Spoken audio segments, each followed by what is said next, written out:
নমস্কার, ক্যালকাটা ডায়ালগস থেকে মনোজ দাস শুরু করছি খবরের অন্তরালের খবর নিয়ে এখনকার প্রতিবেদন।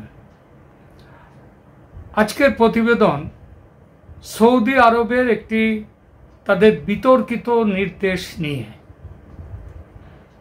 কি সেই নির্দেশ আমরা আলোচনার মধ্যেই সেগুলো বলবো, সে সম্পর্কে বিস্তৃতভাবে। মাত্রই কয়েকটা দিন হয়েছে হেজবুল্লাহ প্রধান হাসান নাসরুল্লাহ নিহত হয়েছেন। তারপর ইরানের ধর্মীয় প্রধান আয়াতুল্লাহ খামেনি বিভেদ ভুলে ইসলামী দুনিয়াকে আহ্বান করেছেন ইসরায়েলের বিরুদ্ধে একজোট হতে।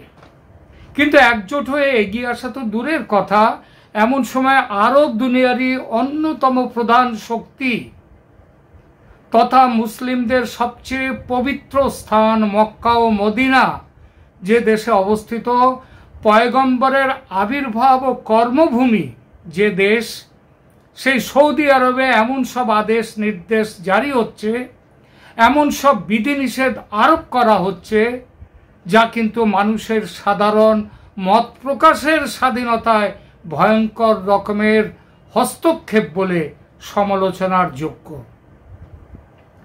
স্বাধীনতা মানে যেমন যা খুশি করা তা নয়, তেমনি দুনিয়ার সঙ্গে পা মেলাতে গিয়ে নিজের বিশ্বাসকে প্রকাশ করতে পারবে না মানুষ, এমন নির্দেশও হচ্ছে। কিন্তু ঠিক নয়, এটা স্বীকার করা যায় না। কিন্তু এই জিনিসটাই হচ্ছে এখন সৌদি আরবে। 9 দিন আগে সৌদি আরব সরকারের প্রধান তিনি আদেশ জারি করেছেন এই মর্মে যে শুধু মক্কা বা মদিনায় নয়, দেশের কোনো মসজিদে ইমামরা ফিলিস্তিনের জন্য প্রার্থনা করতে পারবেন না, বা এমনকি মসজিদের খুতোয়া যেটা, সেখানেও প্যালেস্টাইনের উল্লেখ করা যাবে না।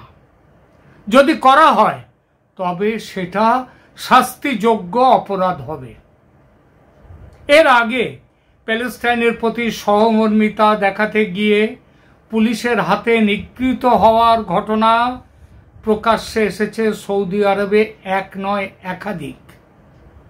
বিদেশিদের পর্যন্ত রেয়াত করা হয়নি। এই ব্যাপারে গত বছর মানে 2023 নভেম্বরে সংবাদ মাধ্যমে প্রচারিত একটি ঘটনা সারা বিশ্বের নজর কেড়েছিল। দর্শকদের কাছে তুলে ধরছি সেই ঘটনাটি। গাজার মানুষের প্রতি সমর্থন দেখানো এবং ফিলিস্তিনের প্রতি সমর্থন দেখিয়ে প্রার্থনা করার জন্য সৌদি আরবের মক্কা ও মদিনার পবিত্র স্থানগুলিতে কিভাবে প্রার্থনাকারীদের আটক করছে পুলিশ, সেটা নিয়ে এই সংবাদ। মিডল ইস্ট আই নামক সংবাদপত্রের একটি প্রতিবেদন থেকে জানা যায়, একজন ব্রিটিশ অভিনেতা এবং উপস্থাপক, তার নাম হচ্ছে ইসলাম আব্দুর রহমান, তিনি মক্কায় তীর্থ করতে যান। সেখানে তিনি ফিলিস্তিনি কেফিয়া মানে এক ধরনের স্কার্ফ সেইটা পরেছিলেন এবং একটি ফিলিস্তিনি পতাকার ফিলিস্তিনি রঙের তসবিহ ছিল তার হাতের কবজিতে বাঁধা। এজন্যে পুলিশ তাকে আটক করে। তিনি মিডল ইস্ট আইয়ের কাছে তার অভিজ্ঞতা বর্ণনা করে যা বলেছেন সেটা তারই ভাষায় বলছি এরকম: আমার মাথার চারপাশে একটা সাদা ক্যাফিয়া বা স্কার্ফ এবং কবজির চারপাশে একটা ফিলিস্তিনি রঙের তসবিহ ছিল। এজন্য 4 জন পুলিশ বা আর্মি পুলিশ তারা আমাকে ধরে এবং আমাকে নিয়ে যায় একটা জায়গায়। সেখানে শুরু হয় জিজ্ঞাসাবাদ। কেন আমি ফিলিস্তিনি রঙের পোশাক পরেছি আমাকে প্রশ্ন করা হয়। কেন তসবিহ লাগিয়েছি কবজিতে ওই বিশেষ রঙের আমাকে প্রশ্ন করা হয়। আমি উত্তর দিই, প্যালেস্টাইনের জনগণের প্রতি সহমর্মিতা দেখাতে এগুলো আমি ব্যবহার করেছি। আমাকে তখন বলা হয়, ধর্মের স্থানে এসব প্যালেস্টাইন ইসরায়েল একদম ভালো নয়। আল্লাহর দরবারে ধর্ম করতে আসবে মানুষ, ধর্ম করতে আসবে, রাজনীতি করতে নয়। তাকে সাবধান করে ছেড়ে দেওয়া হয় বটে, তবে তার তসবি এবং ফিলিস্তিনি যে স্কার্ফ কেফিয়া সেটা রেখে দেওয়া হয়েছিল, আটককারীরা রেখে দেয়। ঘটনা এখানে শেষ হয়নি কিন্তু।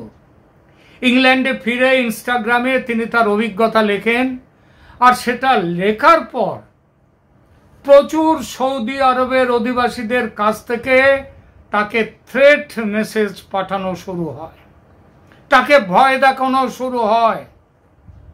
আব্দুর রহমানের ওই অভিজ্ঞতা বিচ্ছিন্ন নয়, এমন অভিজ্ঞতা আরো অনেকের।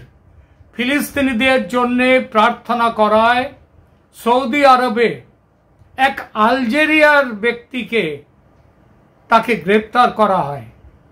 মিডল ইস্ট আইয়ের রিপোর্টে বলা হয়েছে তার সম্পর্কে, যেখানে জানানো হয়েছে যে গাজার জন্য তিনি তার একটি প্রার্থনার ভিডিও সেটা সোশ্যাল মিডিয়াতে আপলোড করেছিলেন। এজন্য সৌদি পুলিশ তাকে অ্যারেস্ট করে 6 ঘন্টা আটকে রাখে, জিজ্ঞাসাবাদ করে এবং শেষে তার ফোনটি বাজেয়াপ্ত করে ছেড়ে দেওয়া হয় তাকে হুঁশিয়ারি দিয়ে। গ্র্যান্ড মসজিদ, সেই গ্র্যান্ড মসজিদের ধর্মীয় বিষয়ের প্রধান আব্দুল রহমান আল সুদাইস তিনি গাজার যুদ্ধের বিষয়ে কোনো রকম মন্তব্য করতে যারা হজ যাত্রীদের এবং সবাইকে নিষেধ করেছেন। সৌদি আরবের এর ব্যবহার কি কারণে তার হদিশ পেতে গেলে একটু পিছিয়ে যেতে হবে।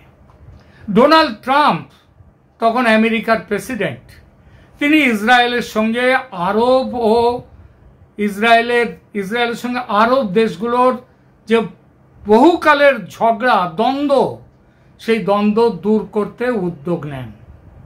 আরবের দেশগুলো যাতে ইহুদি বিদ্বেষ ভুলে ইসরায়েলের অস্তিত্ব স্বীকার করে নেয়, ইসরায়েল একটি সার্বভৌম রাষ্ট্র এটা যাতে স্বীকার করে নেয়, সেই চেষ্টা করার জন্যই তিনি এটা করেছিলেন। ডোনাল্ড ট্রাম্প তিনি সফলতা পান 15 সেপ্টেম্বর 2020-তে। ইসরায়েলের সঙ্গে ওই দিন, ওই 15 সেপ্টেম্বর 2020-তে শান্তি চুক্তি করে বাহরিন এবং সংযুক্ত আরব আমিরশাহী বা ইউএই। পরে এই চুক্তিতে স্বাক্ষর করে আরো 2টো মুসলিম দেশ, মরক্কো এবং সুদান। শুধু যে এই 4টি দেশ তা নয়, আরব দুনিয়ার আরো কিছু দেশ ইতিমধ্যে তৈরি হয়ে গেছে ইসরায়েলের সঙ্গে শান্তি চুক্তি স্বাক্ষরের জন্য, শান্তিতে বসবাসের জন্য। এদের মধ্যে সবার আগে আছে এই সৌদি আরব।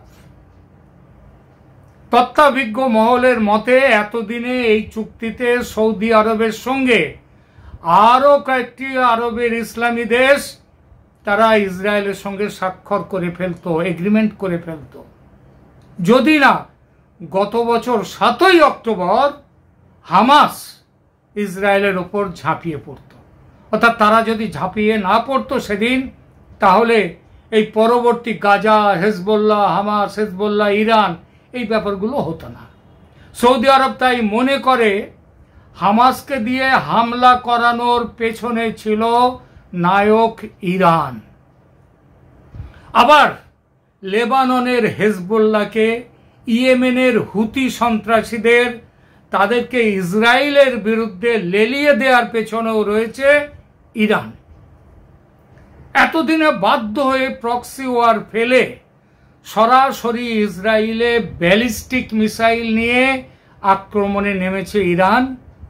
পাল্টা হামলা যে কোনো মুহূর্তে করবে ইসরায়েল, এটাও নিশ্চিত।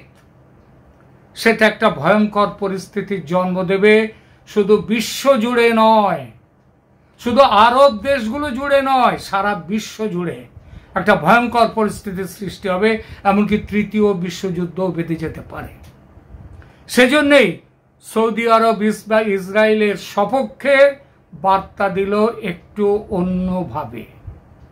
সরাসরি ইসরায়েলের পাশে দাঁড়ালো না বটে, তবে বুঝিয়ে দিল তারা প্যালেস্টাইন, গাজা, হামাস, হেজবুল্লাহ, ইরানের পাশে নেই। ইরানের পাশে দাঁড়াবার জন্য আপাতত একটা একটা আরব দেশও এগিয়ে আসবে কিনা সন্দেহ, এখনো অবধি কিন্তু আসেনি। সবই বুঝলাম, তাই বলে আমি ব্যক্তিগতভাবে ফিলিস্তিনিদের পাশে দাঁড়াতে পারবো না, এটা কি কথা? হামাসের জঙ্গিরা মানলাম ভয়ঙ্কর অন্যায় করেছিল, ইসরায়েলের সাধারণ নরনারীদের উপর ঝাঁপিয়ে পড়ে ইসরায়েলি মেয়েদের ধরে নিয়ে গিয়ে ধর্ষণ করে হত্যা করে। কিন্তু একটা অন্যায়ের বদলা নিতে 1000টা অন্যায় করা, আর সেই অন্যায়ের বিরুদ্ধে আমি মানুষ হিসেবে আমার প্রতিবাদটুকু জানাতে পারবো না, এটা কি কথা? গাজায় যে কি ভয়ঙ্কর আক্রমণ হয়েছে, সাধারণ মানুষ, বাচ্চা, নারী, তারা যে কি ভয়ঙ্কর দুর্দশার মধ্যে পড়েছে, আমরা তো নিত্যদিন দেখতে পেয়েছি গত 1 বছর ধরে। তার জন্য যদি আমার মন খারাপ হয়, আমার মনে যদি দুঃখ হয়, আমি সেই দুঃখ যখন ঈশ্বরের কাছে, আল্লাহর কাছে যখন প্রার্থনা করব, তখন সেই দুঃখটা আমি বলতে পারবো না, আল্লাহর কাছে প্রার্থনা করে বলতে পারবো না কিছু? এটা কি হলো? সৌদি আরব সহ বেশিরভাগ আরব দুনিয়ায় এখন ধর্ম অনেকটা পেছনে চলে গেছে, সামনে এসেছে উন্মুক্ত বিশ্বের খোলা হাওয়া। এই খোলা হাওয়াকে আমি অবশ্যই মানুষ হিসেবে সমর্থন করি, কিন্তু তা বলে ফিলিস্তিনি সাধারণ মানুষের পাশে দাঁড়াতে পারবো না, তাদের অধিকার রক্ষার আন্দোলনকে সমর্থন জানাতে পারবো না। আমার গলা টিপে ধরা হবে যদি আমি সমর্থন জানাতে যাই। এই রাষ্ট্রীয় সন্ত্রাসও কিন্তু আমি সমর্থন করতে পারি না, কারণ মত প্রকাশের স্বাধীনতাও কিন্তু আমার অধিকার। সেই অধিকার আমার কাছ থেকে যে ছিনিয়ে নেবে কিংবা নিতে চাইবে, আমি তার বিরুদ্ধে কথা বলবই। আজকে বাংলাদেশে যেভাবে মানুষের শেখ হাসিনা সরকারের আমলেও মানুষের গণতান্ত্রিক অধিকার নিয়ে নেওয়া হয়েছিল অনেকটা ভাবে, তার বিরোধিতাও করেছি। আবার তেমনিভাবে আজ যেভাবে সেখানে আবার এই গণতান্ত্রিক অধিকারকে হরণ করে নেওয়া হচ্ছে, তার বিরুদ্ধেও কথা বলেছি।